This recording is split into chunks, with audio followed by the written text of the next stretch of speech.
Well, hello everyone, and welcome back to Phoenix Wright Trials and Tribulations. We're in the first day of court in Case 3 in Game 3. And, well,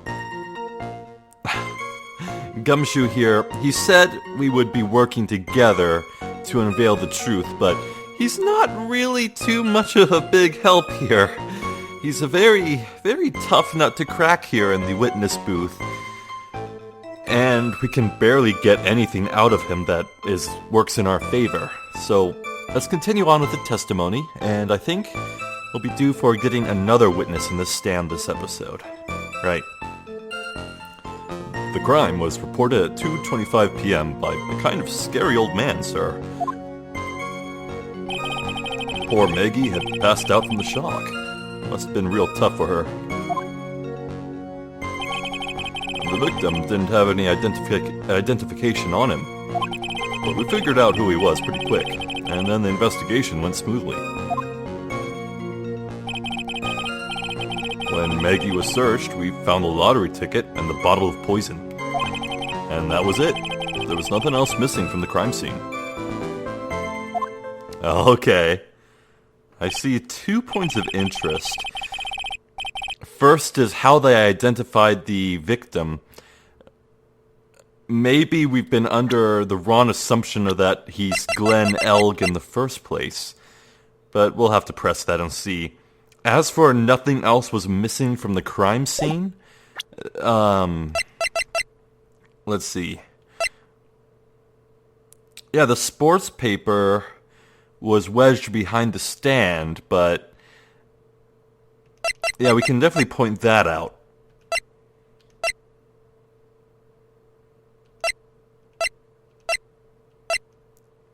Right, I guess we'll just continue on. You identified the victim and secured your prime suspect. Very good. Wow, he actually praised Gumshoe for once? Last chance to convince the court you're a real lawyer, Trite. Don't count on any more cross-examinations after this one. So, let the fun begin. Bring it on. The crime was reported at 2:25 p.m. by a kind of scary old man, sir. Scary old man, Detective Gumshoe? There's an old man who's a regular at the restaurant where the incident happened. We're obviously talking about the same old man. Officers were dispatched right after the report came in, but the old guy still made a fuss. What took you so long? Then he hurled abuse at them. And seeds. Seeds. Ha! It was nothing. I cut each one with my teeth. I believe it. I guess not even the mighty Godot can avoid being attacked by that guy. The old man was the only other customer in the place at the time. He took his time finding a payphone, apparently, so he was late reporting the crime. You don't say. You don't say. I assume Armstrong would be staying in the kitchen during this, and he would be ignorant to what was happening outside. In that time, Kudo could have done anything. Poor Maggie had passed out from the shock. Must have been real tough for her. How long was the defendant unconscious for? The officers got to the crime scene at around 2:40. Maggie was still out cold in the kitchen at that time. It took another 10 minutes or so before she came to. I would have liked to have been on the scene myself. I bet you would have liked to have carried out the search, too. I would have loved to see Maggie asleep like that, all pretty and peaceful. Don't be creepy. You're a professional detective, Gumshoe. A professional bird watcher.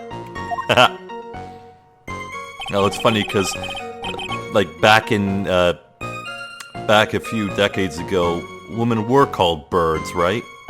Hey, look at that bird over there. Yeah, catcalling, whatever. That's why it's called catcalling! They called the ladies birds! What the fuck? Okay. Well, I just had a revelation. Save the romantics for your own time, detective. All we need to know about is the investigation. Oops, I guess I'm pretty red right now, aren't I? The victim didn't have any identification on him. He didn't have any. You saying that it was stolen then? No, I don't think so. The victim didn't have a driver's license or even a credit card on him, pal. All he had was 58 cents in his wallet. 58 cents? How was he planning on paying for his meal? The food at Trebion is notoriously expensive, even though I think $20 is dirt cheap for lobster, a flan, and a whatever that other pastry is. Yeah, can't believe I found someone with less in their wallet than me, pal. The victim sounds like he was a thoroughly miserable young man. There's some kind of outlaw. Why not give him a bit of an edge? I think I'm onto something here. Yeah. But we figured out who he was pretty quick. Then the investigation went smoothly. Wait a sec. Well, did I say something dumb again? Let me paraphrase what you just testified to this court. The victim didn't have any form of ID on him. It's basically what you said, yes? Yeah, basically. In that case, how were you able to identify the victim so quickly? Oh, that. Oh, don't tell me this is another bad piece of evidence for Maggie. He's so let down, he's got the whole sagging shoulders and puppy eyes thing going. There was a prescription bag on the victim's table, along with the lottery ticket. Was there? Is that what that is on the right? I thought that was the newspaper he was doodling on.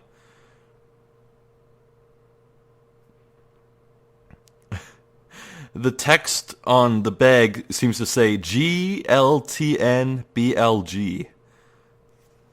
I think it's just gibberish. It seems Mr. Glenn Elg visited his doctor before he went to Trebion. His doctor? I swear to God, if Dr. Hottie, quote-unquote Dr. Hottie, is roped into this, I swear to God. We got the victim's name from the medical records of the doc who prescribed the meds. Oh. That's a reliable enough source for the court. Who was the doctor? What should I do? Should I leave this alone or ask to hear more? Ask about the prescription bag. What were his meds? So what sort of medicine was in the bag? Well, actually, the bag we found was empty. Oh. Huh? Yeah, completely empty. It was completely empty. Okay. Ha! You're entering an empty paper bag as evidence? Desperate, are you, Trite? Now, what happened with the investigation after that, Detective? Hold on, rewind. We're gonna ask that other question here. Just to wrap up loose ends.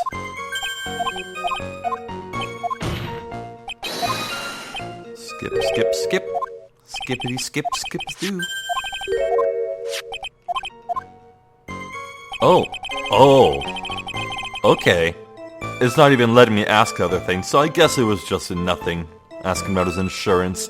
Yeah, no, I think that would have been nothing, actually. So...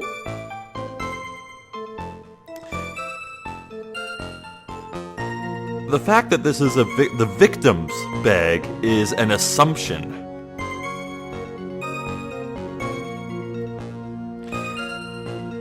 Well, then again, I really can't picture Zen Eop's real name being Glenn Elg, you know? That guy is not a Glenn Elg. I'm sorry, but he just isn't. Not what I would name him anyway. So yeah, maybe we can assume this is the victim's bag. Now, what was his medicine? I mean, it could be a case where... Okay, look, I know there was cyanide found in the coffee cup, so maybe this theory is bunk from the get-go. But maybe his medicine mixed badly with whatever he ate. Like, I know there are some medicines that will seriously harm you if you consume it with grapefruit or something like that. I don't know. Just theorizing. When Maggie was searched, we found a lottery ticket and the bottle of poison. The defendant had been passed out for a while, correct? In that case, isn't it possible someone planted the evidence in Maggie's pocket? Hey, yeah, you've nailed it, pal. It happens to me all the time. I had a department party the other day, and when I got home, I was wearing the boss's shoes. That is some wild party. Objection! Keep up this crazy testimony, detective, and those shoes will end up down your throat. Sorry. So, Trite, someone planted the evidence in Maggie's pocket. That's a pretty bold statement. Care to back it up with some evidence? Well, I'd love to if I had any. It appears you have no evidence to support your theory, Mr. Wright. Continue with your testimony, witness. And that was it. There was nothing else missing from the crime scene. So the $500,000 lottery ticket and the bottle of poison were accounted for. Yeah? Interesting. It's true that those two items are accounted for. But wasn't there another lottery ticket that was stolen that day? Oh yeah, the one the restaurant owner took. He won a whole $1 with it. What a lucky guy, huh? You're just going to let him get away with it? It was just $1, detective. I guess no one cares when it's that little, except for Gumshoe. Don't find a hole in this testimony, the judge is going to hand down his verdict. Gumshoe isn't giving us anything to work with. We can't find any contradictions if he doesn't give us something. Yeah, that's true. But Maggie and Gumshoe are like Dumb and Dumber. Our only hope is that they were so dumb they missed something obvious. Come on, Gumshoe. Be the dumbest you've ever been. Easily done, Maya. Okay. Nothing wrong with that. Nothing wrong with that. Victim didn't have an identification on him. Nothing wrong with that. Nothing we can contradict there. That's definitely true. Okay, yeah. It's plain as day. This is what we need to contradict. So, I think it is time we point out, left by the victim. The sports paper was left behind and only discovered months later. What? Uh-oh. Uh-oh, I'm in trouble.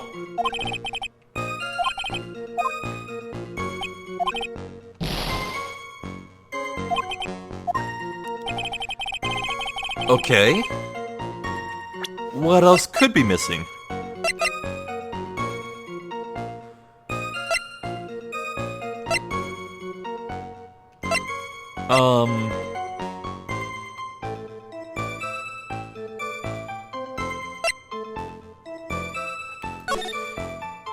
I think... Oh. Maybe the thing that was missing was a person.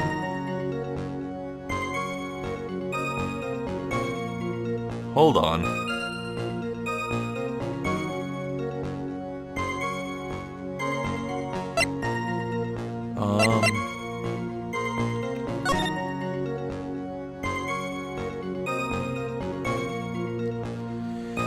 So the coffee cup, the lottery tickets, and the bag were all recovered.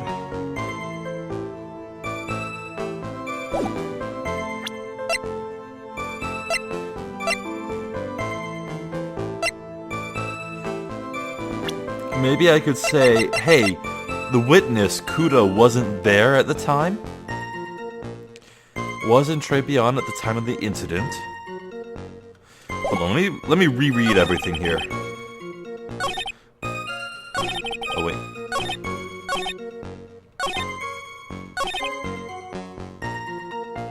The crime was reported at 2:25 by a kind of scary old man. The victim didn't have any identification on him. Figured out who he was pretty quick. I think...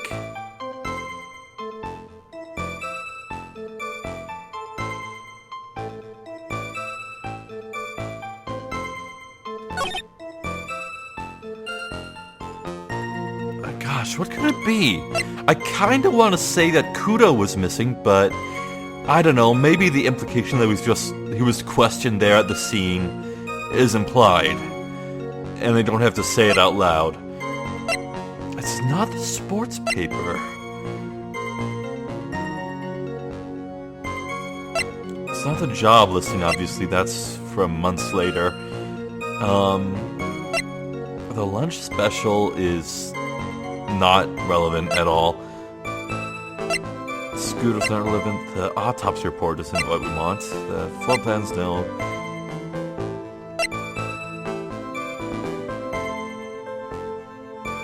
I mean, I could say that the victim's winning lottery ticket was missing, but we already just covered that and when we pressed it.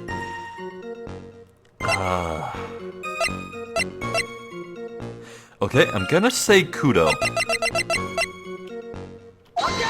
No. Damn. Okay, I am out of ideas. Shoot. This is not going well.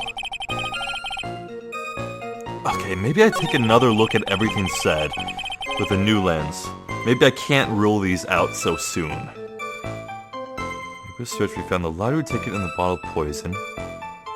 Oh, yeah, the winning lottery ticket was in her pocket. That's right. Okay. Good thing I didn't try that then. We found the bottle of poison. It was pretty quick and the investigation went smoothly.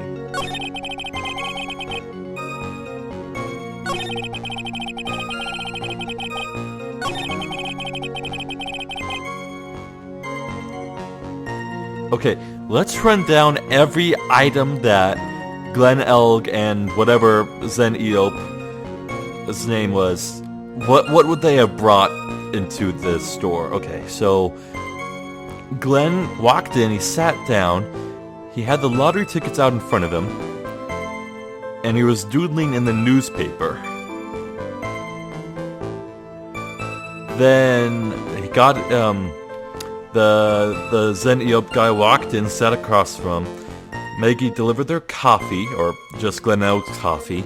The real murderer poisoned him. He took a sip, he died, and the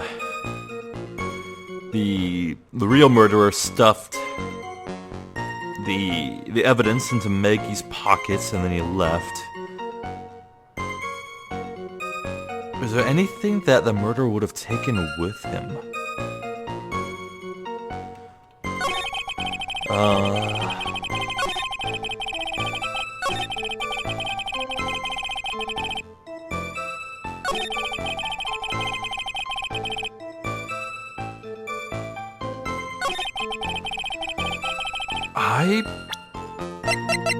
What could it be from my list of evidence?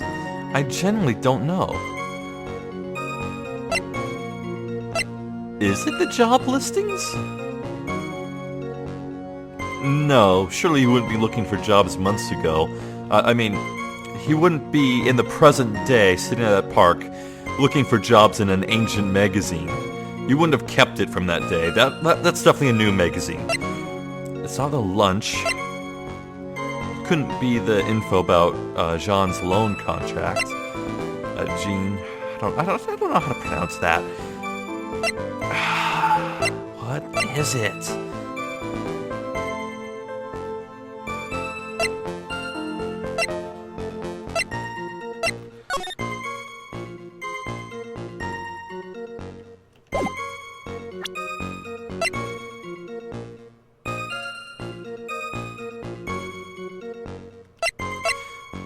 maybe I could say, hey doofus, whatever medicine was in here was missing. Is it that simple? Is it that simple?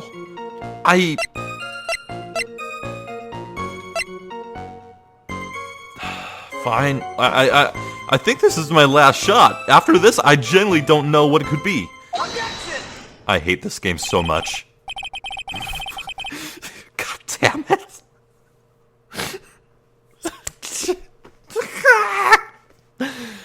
Okay, deep breaths. Zen. Deep breaths. Deep breaths. Detective Gumshoe, I think I should point something out to you. There's just one small contradiction in your testimony. Oh, finally. I'm getting all anxious just waiting, so hurry up, will ya? You testified that nothing else was missing from the crime scene. However, the prescription bag you mentioned was empty. Did the officers recover the medicine from the scene of the crime later? No, they didn't. The victim was given a prescription right before going to Trebion. Was he? Oh my god, if they said that, I must have missed that! God damn it! Where, then, did the medicine disappear to? I mean, if I knew that if he picked it up immediately before leaving, before going to Trebion, I would have picked up on this immediately. God damn it. You are too cool, pal. Indeed. Due consideration wasn't given to the victim's prescription in the previous trial. Witness, why do you always overlook such vital pieces of evidence? I guess that's the most careless thing I've done so far, huh? The victim was killed by poison, and the victim's medicine mysteriously disappeared. The victim's own prescription could have been the lethal poison itself.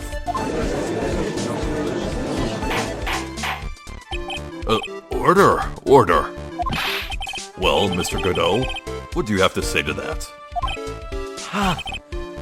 That's all. What? Read for the court the name of the clinic on the prescription bag, if you will. What's the clinic's name got to do with anything? New Ear Otolaryngological Clinic. Otolaryngological. Nailed it. Just what kind of illness was the victim suffering from, Mr. Godot? Well, maybe his weird visor thing was actually a hearing aid. Hardly an illness, Your Honor. More like a bitter war wound, you could say. A war wound? The day before the incident, Mr. Elg found himself in a fight. He took a blow to the side of the head and ruptured his eardrum. He ruptured his eardrum? Then what on earth was the prescription he was given? It was a cream that was to be applied topically inside his ear canal, not to be ingested. What? It's mentioned in the autopsy report, if you read the fine print. They found traces of the medication in the victim's left ear. His left ear? That's definitely his visor side, huh? Yes, here it is. It's in very, very fine print. It seems Mr. L correctly applied some of his medication while he was at Trebion. Therefore, it would be absurd to believe that he would have eaten his medication. It seems that this medication is relevant to the case after all. No. Nick, if you don't think of something quick, it'll all be over. She's right. I can't get away with any old weak objection. What should I do? Okay. Could I say that Let's see here. Glenn Elg was sitting with his bad ear towards the rest of the restaurant. Now this might be silly, but maybe we could say that he didn't hear something critical? Maybe he wouldn't have heard the new person come in? I don't know. What could I say?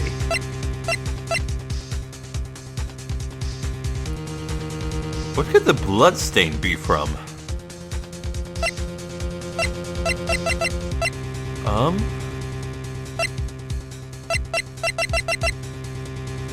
Profiles.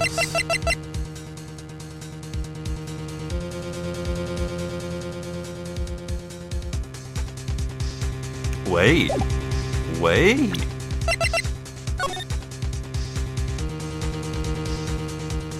Let's see, Bomber, he was a musician, right? Oh, wait. Didn't someone say at one point that he was listening to music?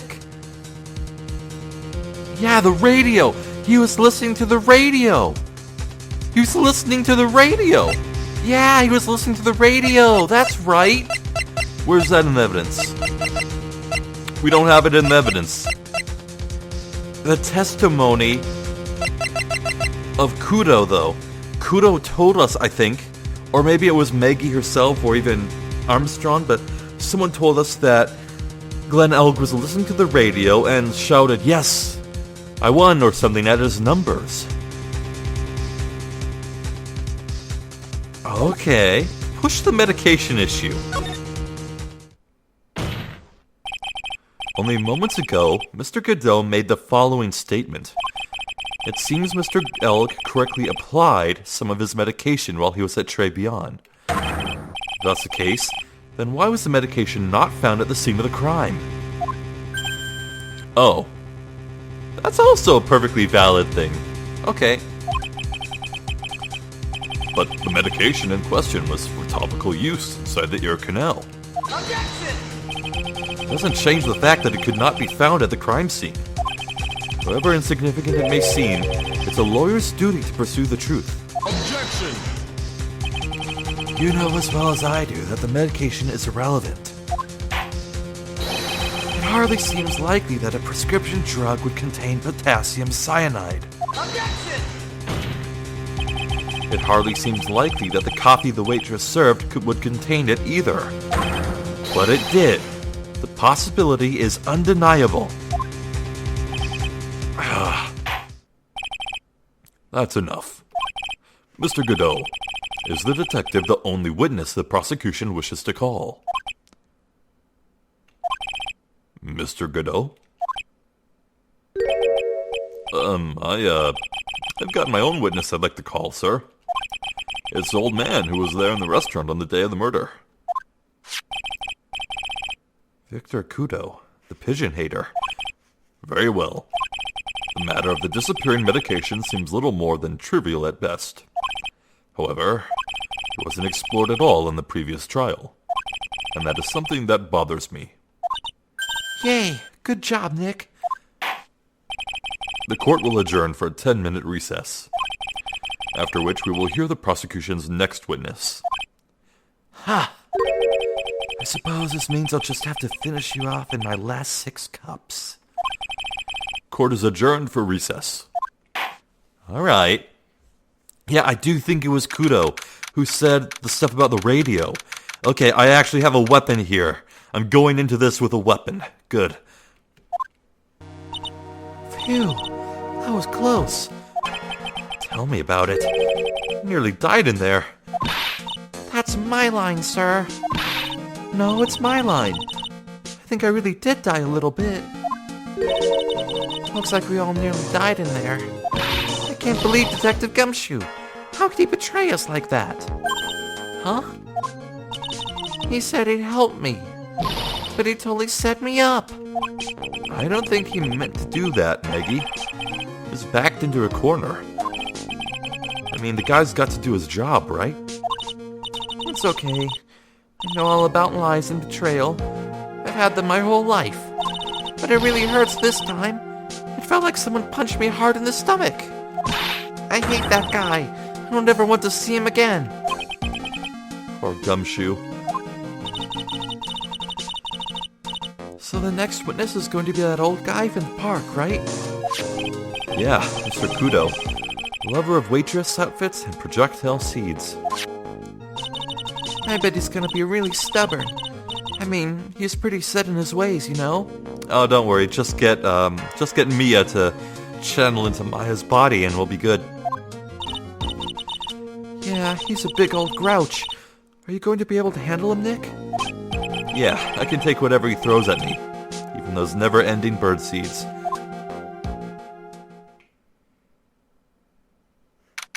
Bring it on! I'm hyped.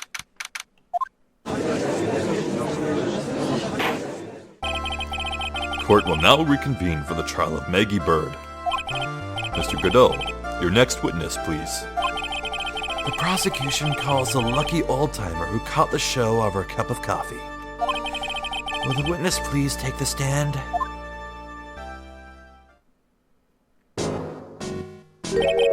Name and occupation, if you don't mind. The name is Victor Kudo, born and bred in the land of the rising sun. Honor and duty are what make me. Mind you, I can be quite emotional at times, too. You don't need to hear about that, Mr. Kudo. Just tell the court your occupation. My occupation? Ka! Listen, Yanan, how much call do you think there is for kimono embroidery here? Kimono embroidery? That's what I do! Or did, back in Japan. I embroidered family crests on kimonos. My ancestors were embroidering kimonos before this country even existed. Wow, a real craftsman. They're a dying breed. Hey, maybe you could embroider my costume sometime. Yeah, I would think that the Fey family would have a family crest. They're that old and venerable. Anyway, like I said, there's not much demand for that kind of thing here. So I had to take a job working the cash register at a burger joint, pretending to smile. That burger joint would have been better off putting him in the kitchen. Now then, witness, were you in the restaurant at the time of the incident? Oh yes, I was eating some seeds over a cup of javakino. Seeds? What do you think these are, Well, I see. So you saw everything that happened, Gramps. Did I? Oh yes, I did. I saw it all. Oh, you saw it all right. Then please tell the court. We're all ears. Sure. I'll tell you every last detail. He's really getting into this. What I witnessed. I'm sure this is going to be dripping with colorful commentary. The young man was reading the sports paper. The serving girl brought him a javakino, but she put something in it. The man took one sip of it, looked like he was in terrible pain, and then collapsed. That's the serving girl, right there in the defendant's chair. I remember her well.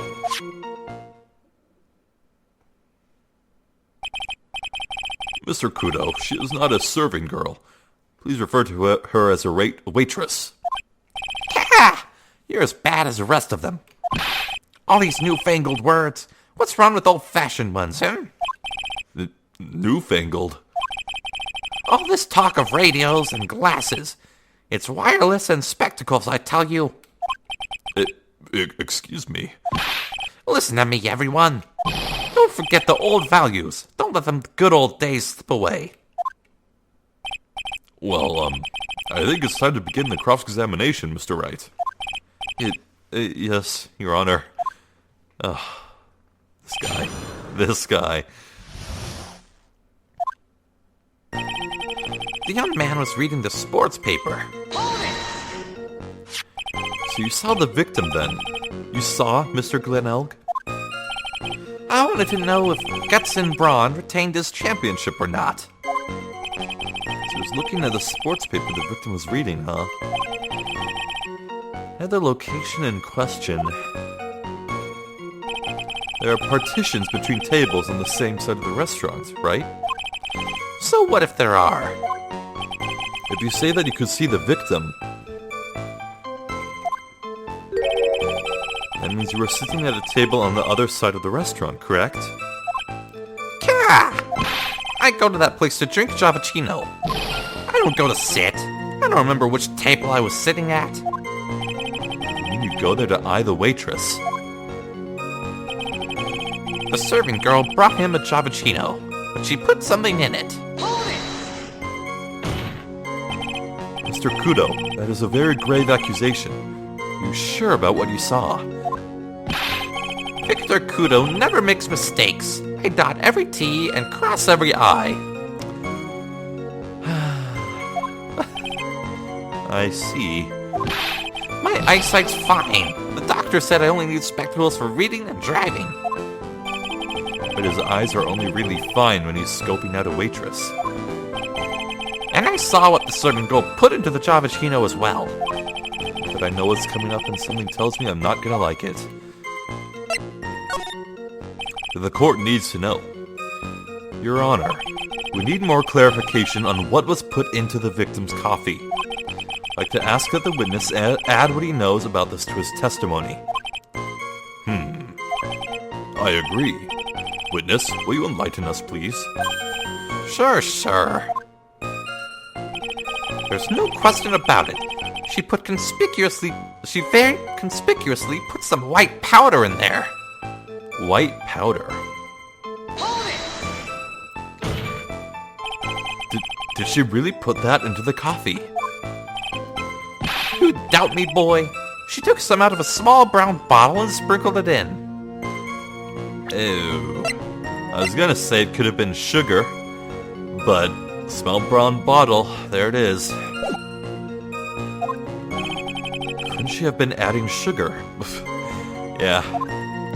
Sugar? In a small brown bottle like that? Like that? Witness, could you please describe the bottle in more concrete terms? Bottle like this, perhaps? Oh, there it is. That's the one. That's the bottle of potassium cyanide, I presume. So what did the accused put into the coffee? I think it's clear, don't you? Arg. The man took one sip of it, looked like he was in terrible pain, and then collapsed. Hold it! He took just one sip. You yunnins, you waste everything. Those Javachinos cost $8.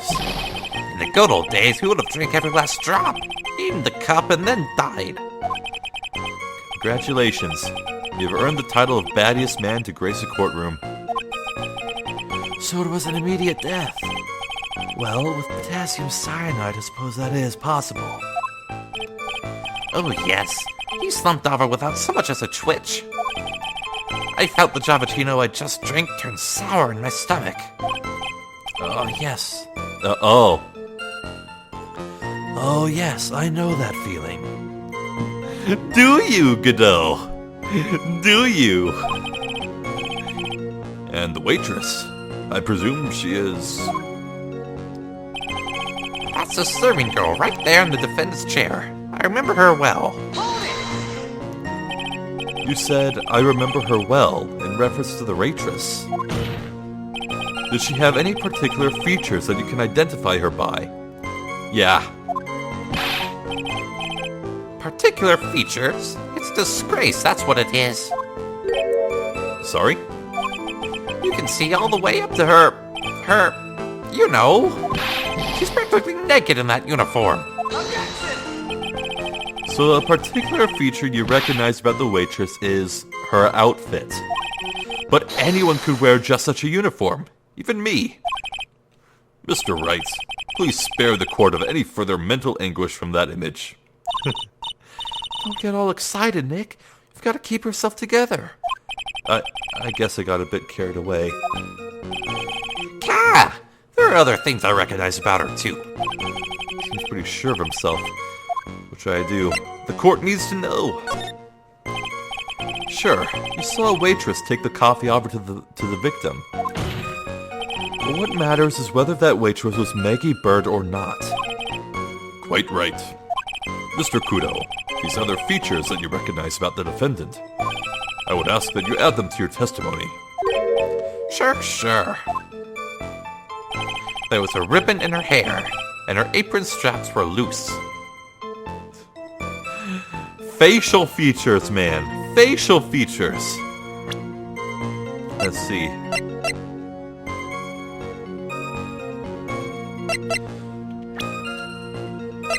Well, that is a ribbon in her hair, but her apron straps were loose? What does he mean by that?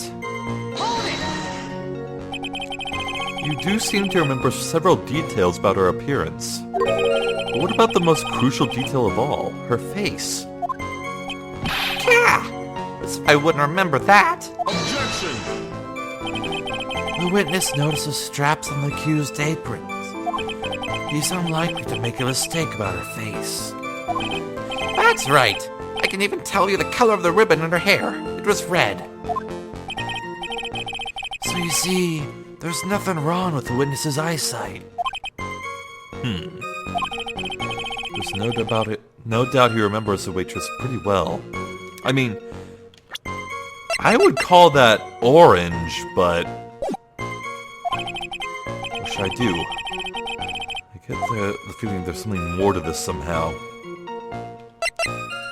Ask about the waitress's back? The back?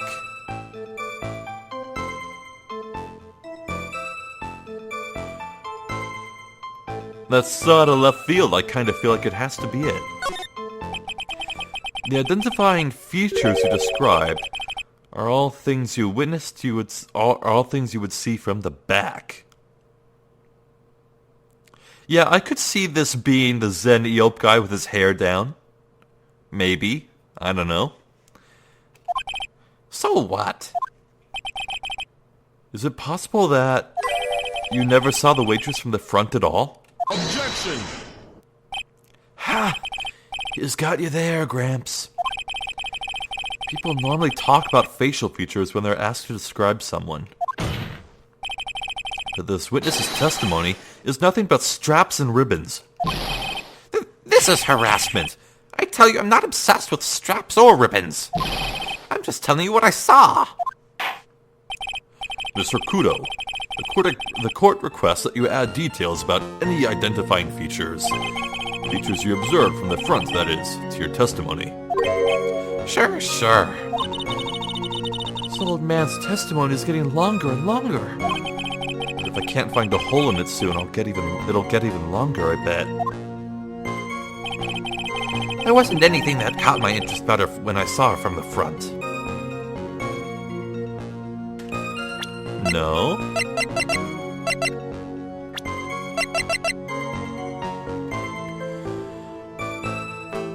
This man is so obsessed with the clothing they wear, or the waitress wears, that he should have noticed her glasses and hair clips.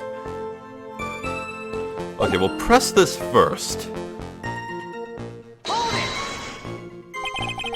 You didn't find anything to be distinct, but you did clearly see the witness's face, yes?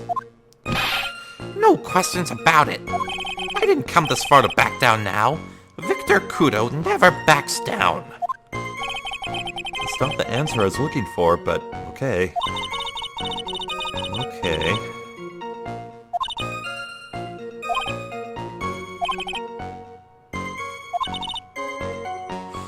Oh, the apron! Of course. He would have noticed the blood stain. Okay. Let's get to the end here. Sir, what about this blood stain which was apparently on the apron before the incident? Objection! Bingo. Mr. Kudo, I'd like you to please take a look at this. Gah! That filthy thing would suit filth like you just perfectly. Actually, it reminds me of what my grandson looks like just after he's done eating. Have you ever seen this before? Of course I haven't. Do you think I'd forget something as dirty as that? Well, you half-witted clot.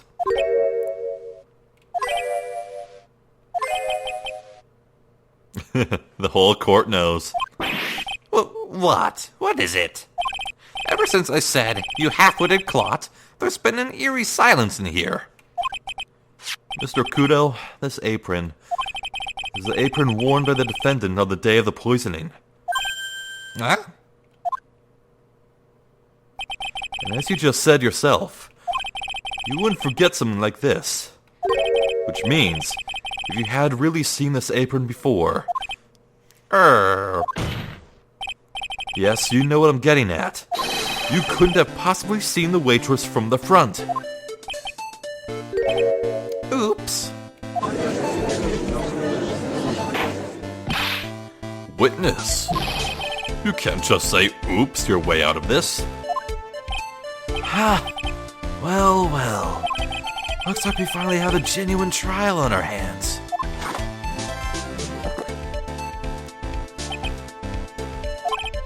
Listen, Trite. Here are the facts. On the day of the incident, there was only one waitress in the restaurant.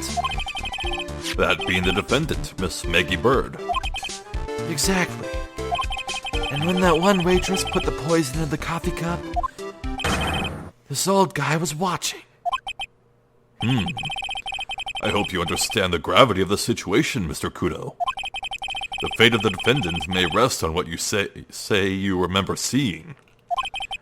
Just tell the court exactly what you saw, Gramps. You can rely on me, Captain. My noggin's in perfect working order. I can't remember a single occasion when I forgot what burger a customer wanted. He can remember? Probably more like he messes up so many times he's blocking it out. Very well. Let's test just how good your memory and attention to detail is, Mr. Kudo.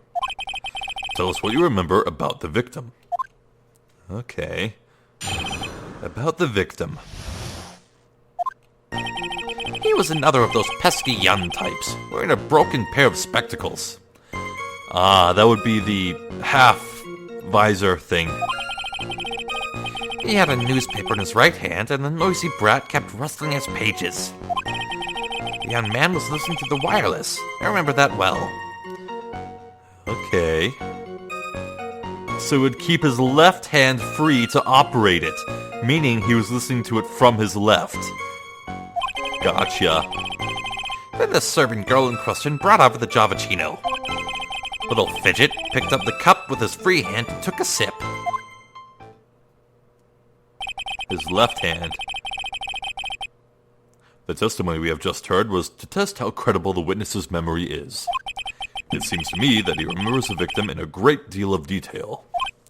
Oh yes, I hate those you-know-what types who are so vague about everything. How are we going to handle this, Nick? We only need to do one thing. We just need to prove that the old man's memory is shot. Just trip him up, you mean? Isn't that kind of cruel? I suppose, but it's what I do best. About the victim.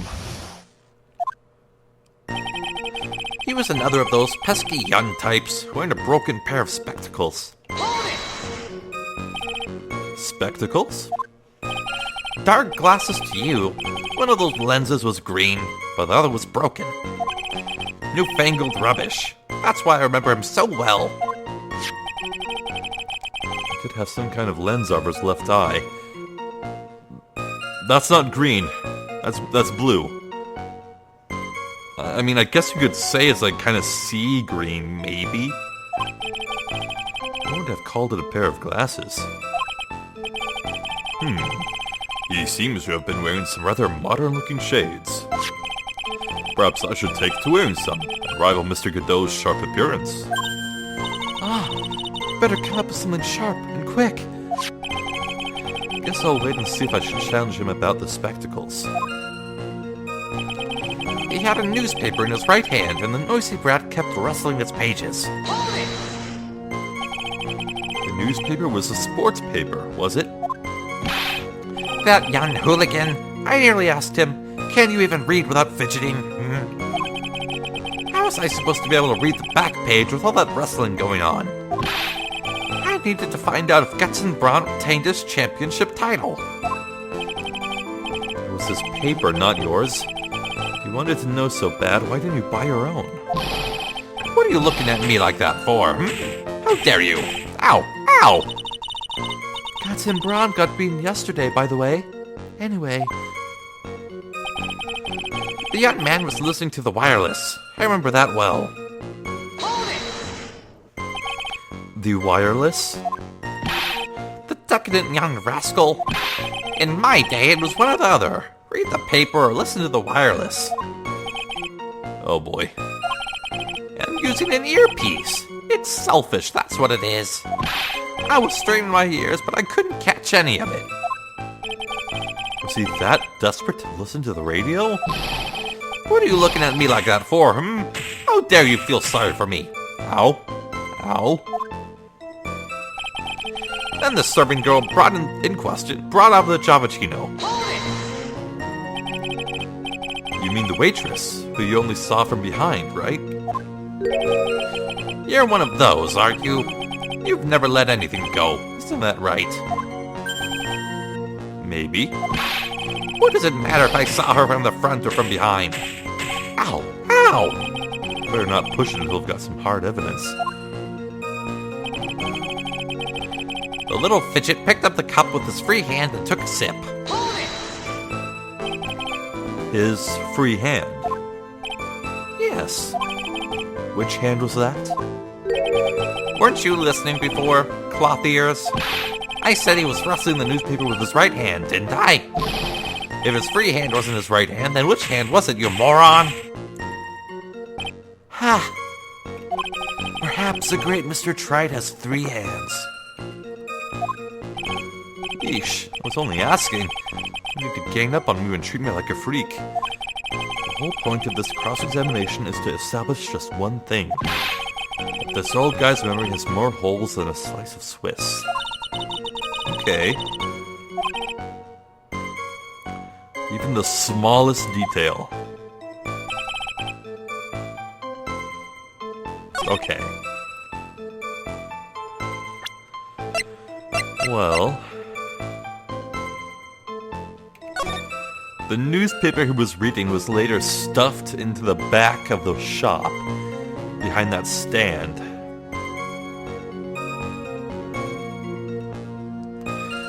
There's nothing wrong with his left hand. I think this might be where I pull out the card that he might have been listening with his left ear.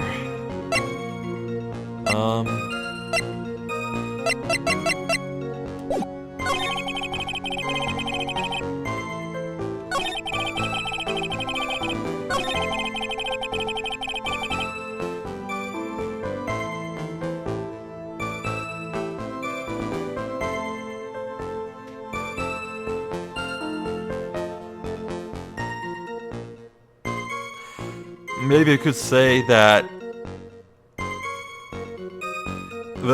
maybe I could say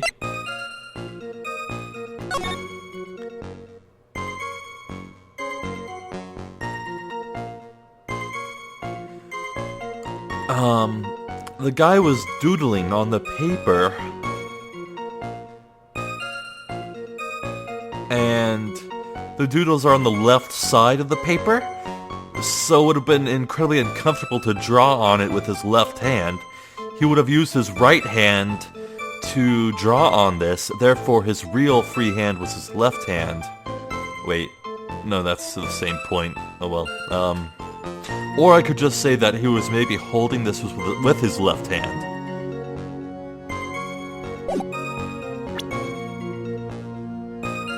Where would I say that if that's the case?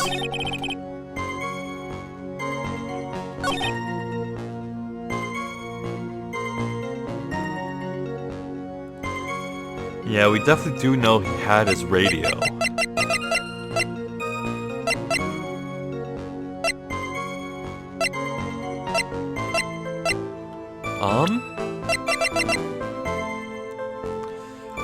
I want to say this. I need to point out something about his left eardrum.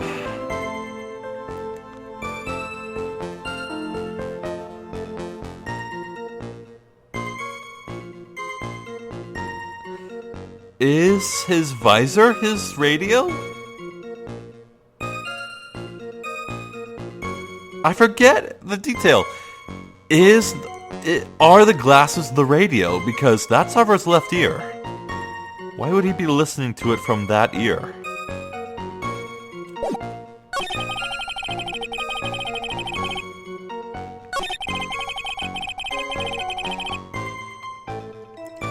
Okay.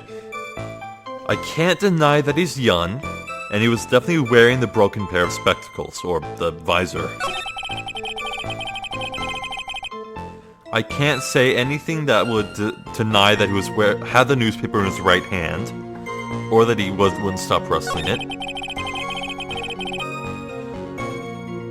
I could say that no, he wasn't listening because it's on his left ear.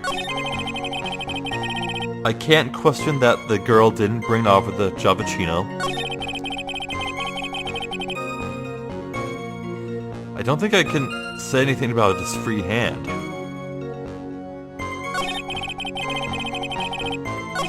Okay, the young man was listening to the wireless. I remember that well. That extra sentence there, I remember that well. That would be an extra nail in the coffin if I could prove that his memory was shot, if I said it on this. So maybe I point out his left eardrum was ruptured and he had the radio on his left ear.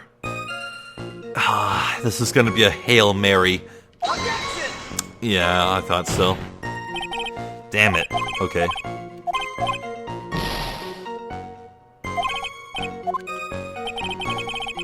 Okay. What do I say here?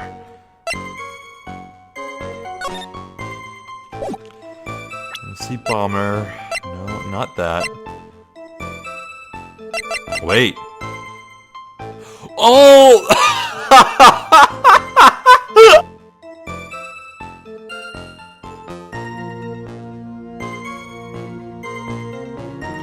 God damn it. God damn it. It hit me like a lightning bolt.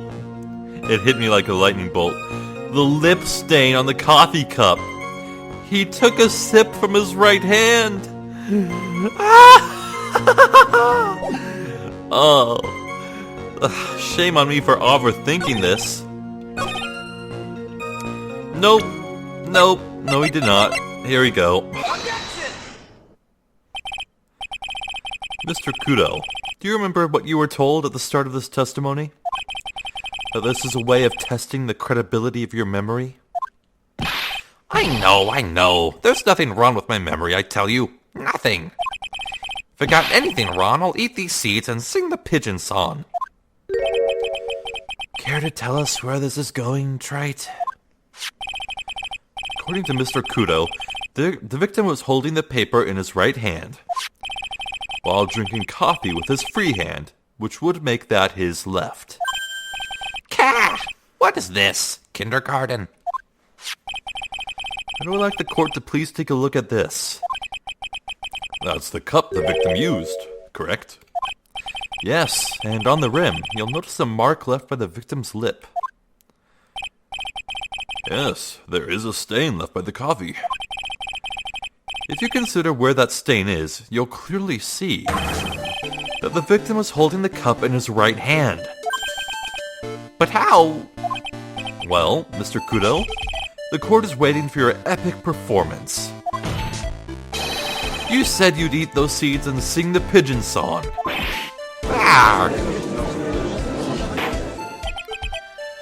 Mr. Kudo, I'm afraid this is simply not acceptable. I think the witness had better go back to the park where he... What?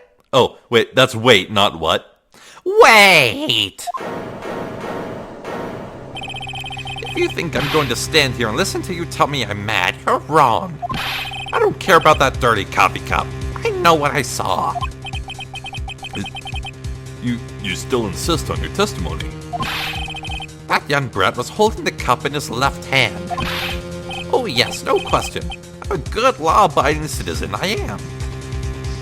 Okay, there is the possibility that he did use the handle and just gripped it, but no, the coffee would be super hot. He'd burn his hand. It's that dead young hotbot to you.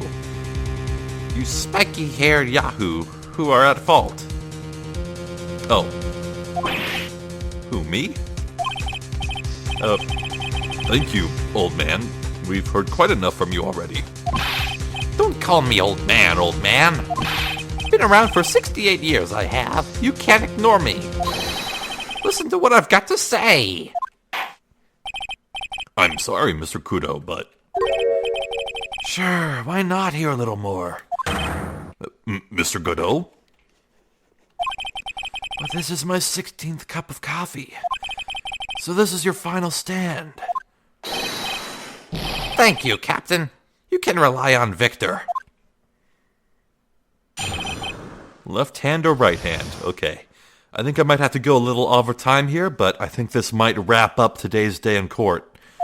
The boy was wearing the earpiece on the same side as the green lens of his specs. He kept fiddling with it all the time. He was fiddling with it just before he picked up the cup, too. And then he used the same hand to pick up the cup, his left hand. Oh, that seems kind of ironclad. We know the victim was wearing an unusual monocle over his left eye. It wasn't a monocle, Your Honor. It was a small computer monitor often used by programmers. A monitor? You mean like a television screen? The inside of the lens is a screen that displays computer data. It's called an HMD. It's a common tool in the victim's line of work.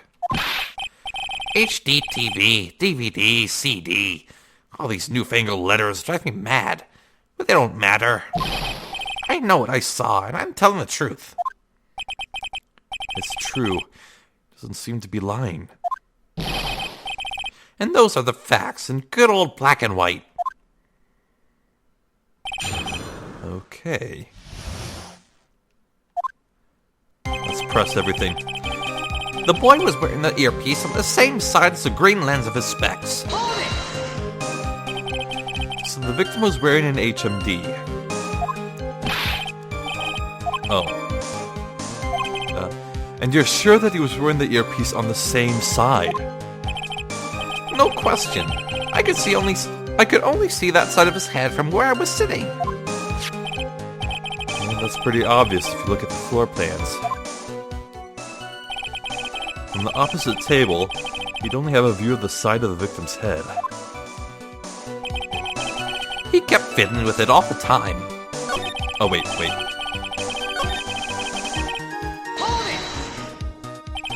It seems you kept an eye on Mr. Glenn Elg.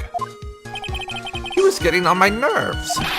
Rustling that newspaper and fiddling with his earpiece all the time. Then he went and made all that fuss, dying from one sip of cappuccino. I wanted to say to him, calm down, you young brat. Just looking at him made me suddenly speed up my seed eating. I could have choked. So I take it the victim was a walking ball of nervous energy. He was fiddling with it just before he picked up the cup, too. The earpiece you mentioned, which hand did the victim touch it with? You're one of those people, aren't you? You're the type that uses your left hand to get things out of your right pocket. Or fastens your left cuff with your right hand. Okay, for that one, how else would you do it? And when the tour guide says, on your right side you'll see the famous blah blah, you're the one who deliberately looks left. Well, aren't you? No, I didn't mean... Obviously he used the hand on the same side of his body that the earpiece was in. Ow! Ow! Ow! So if he had the HMD on his left side, then it was his left hand, I guess. And then he used the same hand to pick up the cup. His left hand. You seem very sure of yourself, Mr. Kudo. That's because I know what I saw, no matter what tricks you try to play on me. Looks like you really did see the guy picking the cup up with his left hand. This is a dead end. Well, Nick, what do you think? I think the guy's telling the truth. Even so, something's not quite right. Then chuck evidence at him until he breaks. But if he's not lying, there wouldn't be any contradictions in his testimony, right? Okay.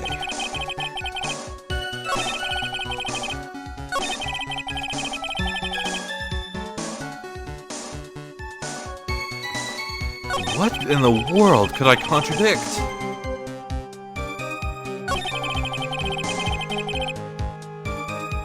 Okay, gosh.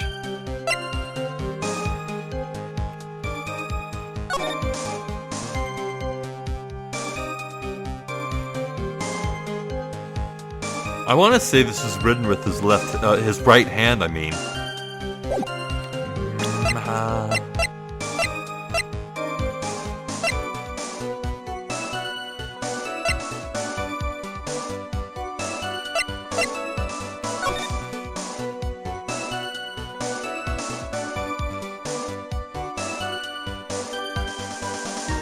Well, the cup suddenly fell over, and the handle is not visible. So, if it fell straight over from his orientation, then it would have been kept with the handle on the right side, facing towards his right hand.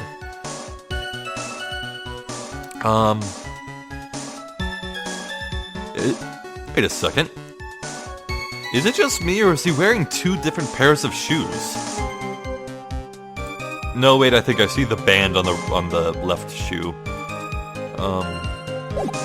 Oh, anyway.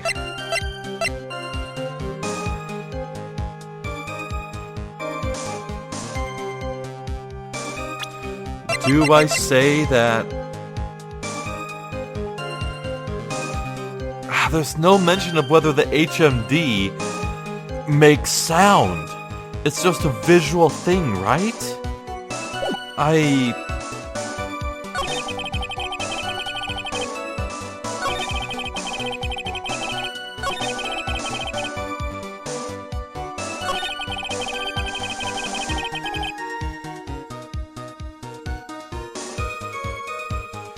boy was wearing that earpiece on the same side as the green lens of his specs.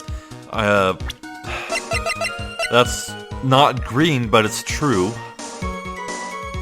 Okay, it's definitely not this. He kept fiddling with it all the time. We don't have any evidence to say to the contrary. He was fiddling with it just before he picked up the cup, too.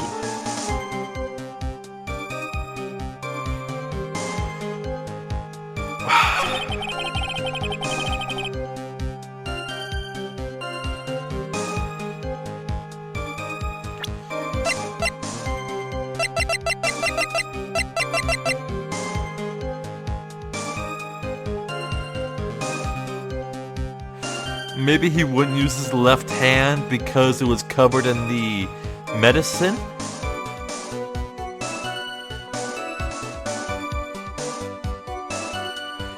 Maybe he didn't pick up the coffee because his hand was gross from the slimy medicine.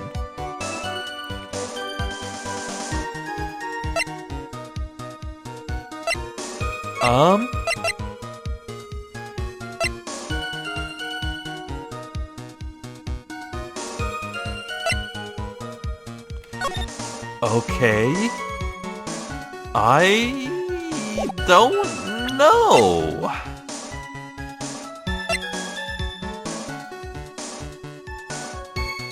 Oh. Covered in the victim's fingerprints.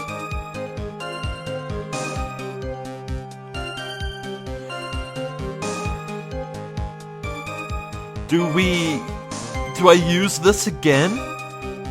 To say, hey, let's look at the fingerprints. Oh.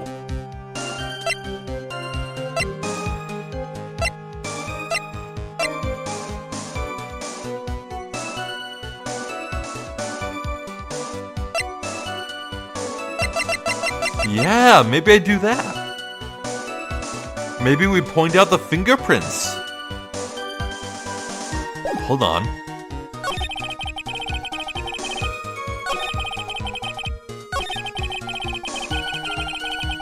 Yeah, okay, I'm gonna try that. I use the same hand to pick up the cup, his left hand. The fingerprints say otherwise?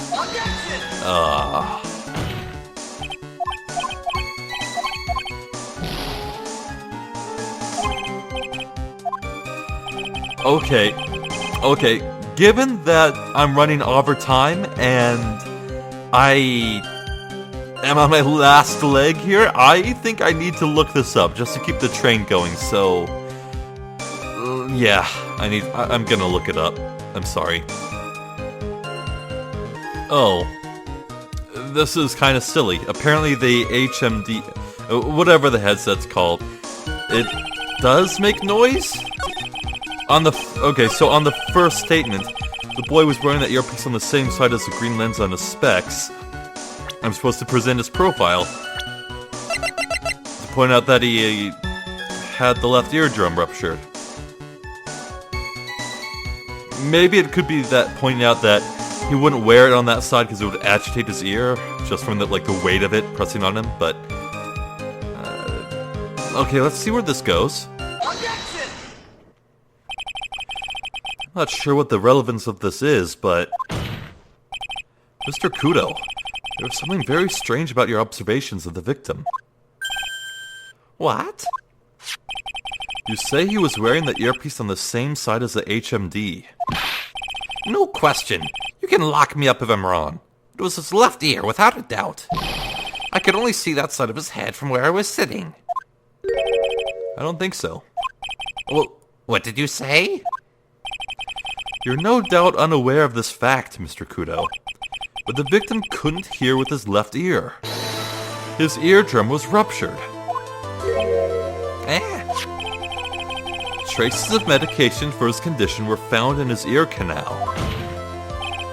That's right, it's impossible that the victim was wearing his earpiece in his left ear, because he couldn't even hear in that ear.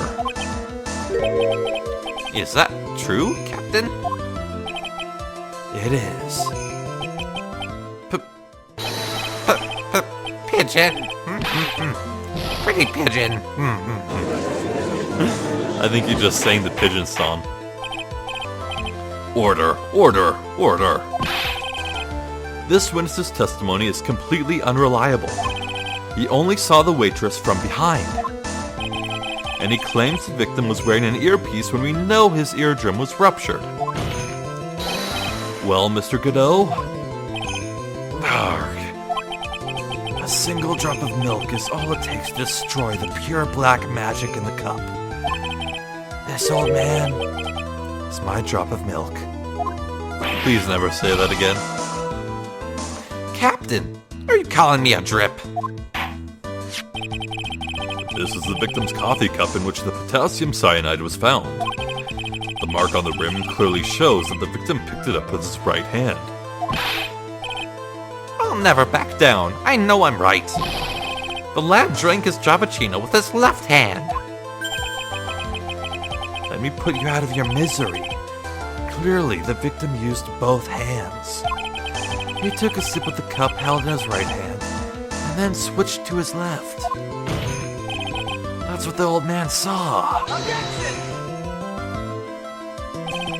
Impossible. The witness had already testified on numerous occasions that the victim died immediately after taking just one sip of coffee. Objection! Which hand the victim used to pick up his cup is irrelevant, Your Honor. The facts still stand. With one hand or the other, Mr. Elg drank the poison coffee. Like this.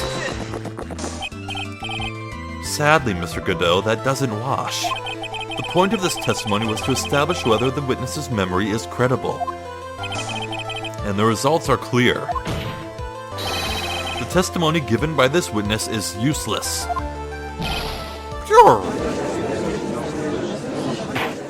That's not the sound one makes when doing a spit take, but alright. I believe it is time to conclude today's proceedings. I am satisfied that the witness is not deceiving the court. But to be frank, his testimony is a farce. Did you have to be so frank? Take that, you pompous old fogey. I'm sorry, Mr. Kudo. You can't reach me from here. I wondered about that. I'm ordering... Oh, I'm getting my old men mixed up. I'm ordering the defense and the prosecution to investigate this case further. That is all for now. This court is adjourned. Hold it. Wait! If we stop now, where does that leave me? Leave you, Mr. Kudo? Thanks to that blue-suited young upstart over there, I'm just a bumbling old man who can't even dot his T's or cross his I's now. How is your bad memory my fault? I'm sorry, Mr. Kudo, but there's nothing I can do. I've kept my mouth shut until now, but there's something else the court should know. What? There's more? To be perfectly honest, it might not be anything, but I want another chance. I want another crack at you, you young shark. Me? He's looking at me like I'm some sort of evil shogun. Well, everyone, what do you say to one final showdown? The final chapter in this eccentric old man's scrapbook. Sorry, Gramps. I've already had my 17th cup of coffee. What have you got to lose, Captain? I'll give you all the Javachino you want if you come to my house after the trial. I may be 68 years old, but Victor Kudo is still a man. That's enough, witness. I believe it will be quicker for the court to just hear your testimony. You bet. Much, much quicker. I can't believe this is happening. You better get ready. I get the picture. Just quit throwing those seeds at me, would you? It's gotta be using some sort of infinite ammo code with that box of seeds. Yeah. God, I miss cheat codes in games. Why did developers stop putting in cheat codes, man? You know what? Props to Rockstar. They kept cheat codes in Red Dead Redemption 2 and Grand Theft Auto 5, and you actually unlock them through pretty cool ways. Anyhow. First of all, I want to stress that this might be nothing. I'm not too sure of myself. The young boy slumped over the table as soon as he took one sip of his Javachino. Well, the clumsy idiot upset the vase. He knocked it right over. It broke, and the strip of cloth covering the table got completely soaked. No. No,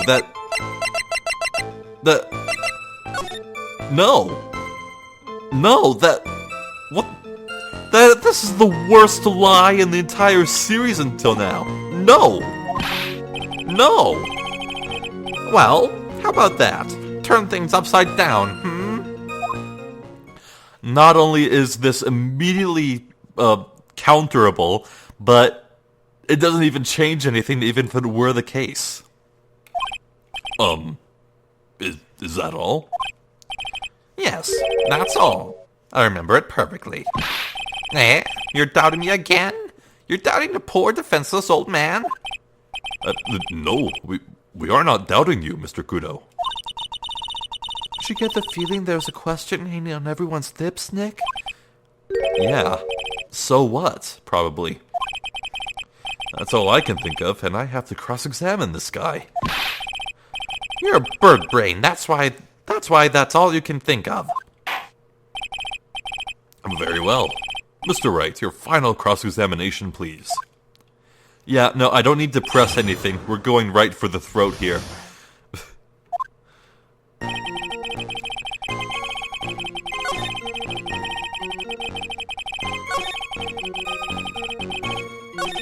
It broke and the strip of cloth covering the table got completely soaked. No! Objection! No! Mr. Kudo, this is a photograph of the crime scene. Humph. So what? Oh, now he's saying it. Look carefully at the table. The vase is there, intact. Nah? Lost your ton, Granddad? I'm no granddad of yours. Ow! Ow! Enough. If you throw any more seeds in this courtroom, the cleaners will be here all night. Ah! Oh, what is it now? I just remembered something. Yes, go on. The broken vase. It was on my table. What?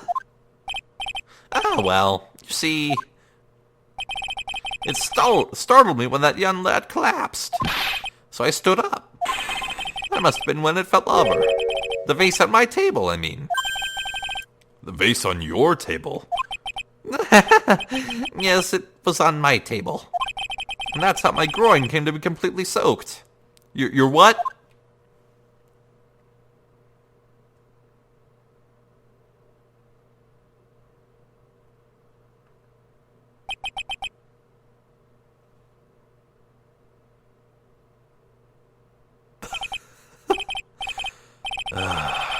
Thank you, Mr. Kudo. You've certainly earned your kudos for today. I'd like to ask a question now. Have I been any use at all? Perhaps that is something you should reflect on yourself, Mr. Kudo. Wait a minute. If that's the case, there's more. I've got more to say. Oh, yes. I remember something else. Bailiff, escort the witness out of the courtroom. Wait! Listen to me! Okay, watch in day 2 or court 2. He'll be back and it turns out that last thing he wanted to say was the vital turning point. Just watch. Well, we seem to have been considerably sidetracked. And I'm still not in a position to deliver a verdict. The defendant has not been positively identified as the waitress in question.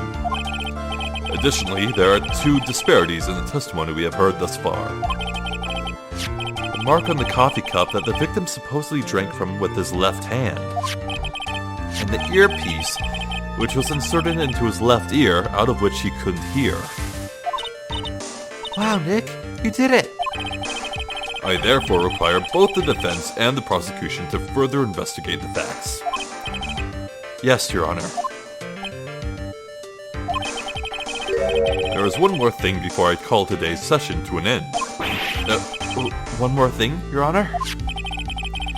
The witness we just heard from. He is most insistent that his testimony should be of use. So we summarize it accordingly into this statement. Okay. You may each have a copy of it if you wish. Whatever. The prosecution doesn't need props like that.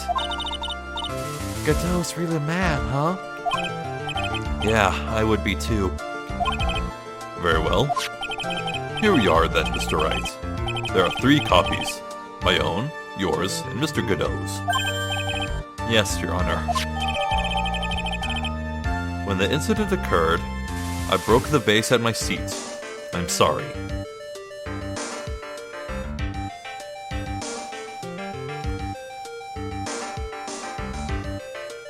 Huh.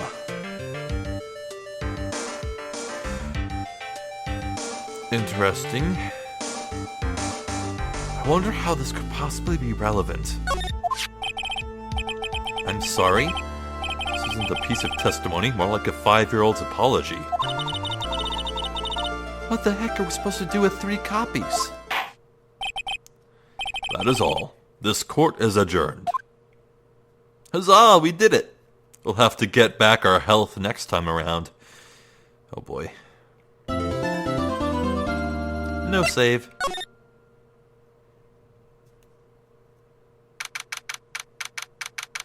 The following day, I think. So how do you think the trial went this morning? Oh, the same day, I think. How do you think it went? It got a bit crazy in there. I just wonder if that killed our chances. Yeah, I guess it did get out of hand. Mr. Kudo's testimony did nothing to help us. Plus, now we don't even know the identity of the waitress who laced the coffee. All we know is what old Mr. Kudo saw. the apron straps, and the ribbon. The victim was wearing an earpiece when his eardrum was ruptured. Talk about a terrifying case of contradictionitis. Okay, theory. Maybe the red-skinned Xeon guy was wearing the red ribbon because it was his little sister, and she couldn't wear it because she had the head injury and had to have head bandages on. So he was wearing it for her for good luck. That's if my other theory is true, that the head bandage girl is Zen Eop's little sister or whatever. Whatever. Time to play doctor and find ourselves a cure then, huh? Yeah, we've got to find one for Maggie. She's going to have a terminal case of guilty. Right on, right on. Okay, I'm glad we finished the first half of this case. Yeah, I'm still a big fan of how things are going. Kudo himself, he's kind of like an improvement on Old Bag. Same formula, but kind of less annoying. Easier to voice at that. Yeah, I suspect that this time around we'll start focusing precisely on Zen Eop and whoever that mysterious girl is. I don't know what her deal is. Well, then again, I have no reason to believe she's even tied to this case. Who knows? Maybe that's like a prime character of Case 4 making an early appearance. I don't know. It could be anything. So I'm excited to see what happens next. For now, though, I'm Zephyr the Jester. This has been Phoenix Wright, Trials and Tribulations. I thank you for watching, and hopefully I'll catch you next time. So until then, please take care.